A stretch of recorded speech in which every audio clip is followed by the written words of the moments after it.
சற்று முன்பு கிடைக்கப்பெற்ற ஒரு அதிமுக்கியமான மற்றும் பரபரப்பான தகவல் ஒன்று மக்களே. காணொலியை முழுமைக்கும் பாருங்க.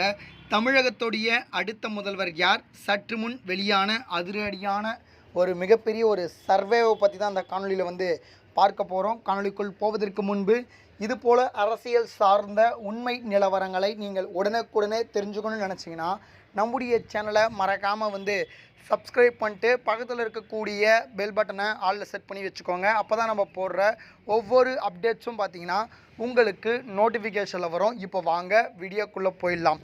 அதாவது தமிழகத்தை பொறுத்த வரைக்கும் 2026க்கான சட்டமன்ற தேர்தல் முடிவடைந்திருக்கக்கூடிய சூழ்நிலை தற்பொழுது நாளை தேர்தல் வாக்கு எண்ணிக்கையானது நடைபெற உள்ளது. அதில் யார் வெற்றி பெற்று தமிழகத்தில் ஆட்சி அமைக்க போகிறாங்க அப்படின்றத நம்ம பார்க்க போகிறோம். குறிப்பாக தமிழகத்தை பொறுத்த வரைக்கும் 234 சட்டமன்ற தொகுதிகள் உள்ளது. இதில் ஒரு கட்சி குறைந்தபட்சம் 118 தொகுதிகளை வென்றால் மட்டுமே அந்த கட்சியால் தமிழகத்தில் ஆட்சி அமைக்க முடியும். அதாவது தனிச்சோ சரி இல்லை கூட்டணியிலோ சரி 118 தொகுதிகளை வெல்லக்கூடிய கட்சி தமிழகத்தில் ஆட்சி அமைக்க முடியும். அந்த வகையில் தற்பொழுது எந்த கட்சி தமிழகத்தில் இருக்குது அப்படின்னு சொல்லிட்டு கேட்டிங்கன்னா 4 முனை போட்டியானது தமிழகத்தில் நடந்திருக்கு. அதிமுக மற்றும் பாஜக கூட்டணி ஒருபுறமும், திமுக மற்றும் காங்கிரஸ் கூட்டணி மறுபுறமும், நாம் தமிழரும் அப்புறமா தாவேகா அப்படின்னு சொல்லிட்டு 4 கட்சிகள் தேர்தலில் போட்டிகிட்ருக்காங்க.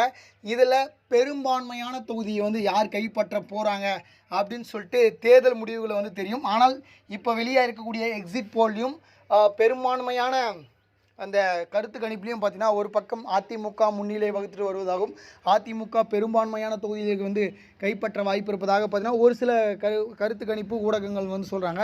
இன்னொரு சிலர்லாம் இந்த எக்ஸிட் போல்லாம் பார்த்தீங்கன்னா திமுக தான் ஜெயிக்க போகுது அப்படின்னு சொல்லிட்டு ஒன்று சொல்கிறாங்க. இன்னொன்று பார்த்தீங்கன்னா லிஸ்ட்லே இல்லை அப்படின்ற மாதிரி பார்த்தீங்கன்னா தாவேக்கா 120 தொகுதியை ஜெயிக்கும் அப்படின்னு சொல்லிட்டு ஆக்சிஸ் இந்தியா அவங்க சொல்கிறாங்க.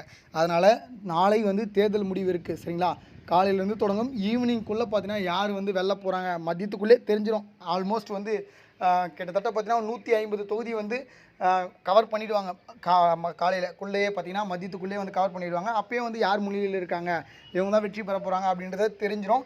அதனால் வெயிட் அண்ட் வாட்ச் யார் நாளைக்கு ஜெயிக்க போகிறாங்க அப்படின்னு சொல்லிட்டு நம்ம பொறுத்திருந்து பார்ப்போம். உங்களுடைய ஆதரவு எந்த கட்சிக்கு அப்படின்றத மறக்காமல் கமெண்ட் செக்ஷன் கமெண்ட் பண்ணுங்கள். அது மட்டும் இல்லாமல் இந்த தேர்தலில் ஒரு மாற்றம் வேண்டும் அப்படின்னு நினைக்கக்கூடிய மக்கள், மாற்றம் தேவை அப்படின்றத பார்த்து கமெண்ட் பண்ணுங்கள். வாக்கு செலுத்திட்டு இருப்பீங்க, யாருக்கு நீங்கள் வாக்கு போட்டிங்கன்னு அப்படின்னு சொல்லிட்டு யோசிச்சுட்டு வாக்கு போட்டிங்களா அப்படின்றத மறக்காமல் சொல்லுங்கள். இதுபோல் சுவாரஸ்யமான அரசியல் உண்மை நிலவரங்களை நீங்கள் உடனுக்குடனே தெரிஞ்சுக்கணும்னு நினச்சிங்கன்னா நம்முடைய சேனலை மறக்காமல் சப்ஸ்கிரைப் பண்ணிட்டு பக்கத்தில் இருக்கக்கூடிய பெல் பட்டனை ஆலில் செட் பண்ணி வச்சுக்கோங்க. அப்போ தான் நம்ம போடுற ஒவ்வொரு அப்டேட்ஸும் பார்த்தீங்கன்னா உங்களுக்கு நோட்டிஃபிகேஷனில் வரும். நன்றி மக்களே. அடுத்தடுத்த வீடியோவில் சந்திக்கிறேன். அதுவரையும் கூட விடைபெற்றுக் கொள்கிறேன். நன்றி, வணக்கம் மக்களே. சரி, இன்னொரு முக்கியமான விஷயம், நாளை தேர்தலில் யார் வெற்றி பெற போகிறாங்க அப்படின்றத உங்களுடைய கருத்துக்களை கமெண்டில் தெரிவிங்க. நன்றி.